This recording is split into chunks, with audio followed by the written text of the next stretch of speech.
إن قارون كان من قوم موسى فبغى عليهم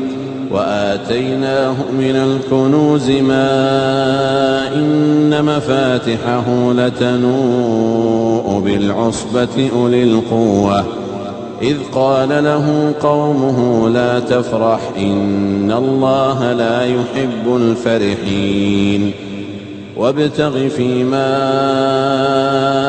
آتاك الله الدار الآخرة ولا تنس نصيبك من الدنيا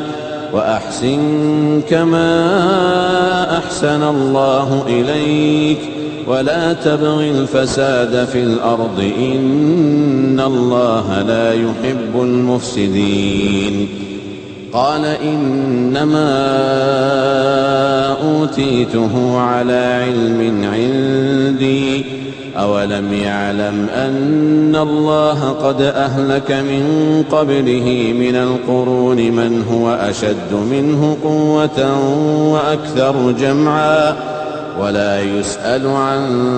ذنوبهم المجرمون فخرج على قومه في زينته قال الذين يريدون الحياة الدنيا يا ليت لنا مثل ما أوتي قارون إنه لذو حظ عظيم وقال الذين أوتوا العلم ويلكم ثواب الله خير لمن آمن وعمل صالحا ولا يلقاها إلا الصابرون فخسفنا به وبداره الأرض فما كان له من فئة ينصرونه من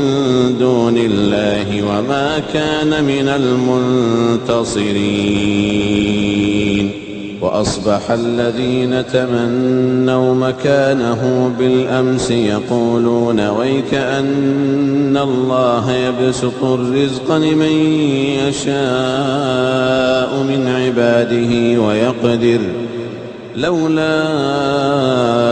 أمن الله علينا لخسف بنا ويكأنه لا يفلح الكافرون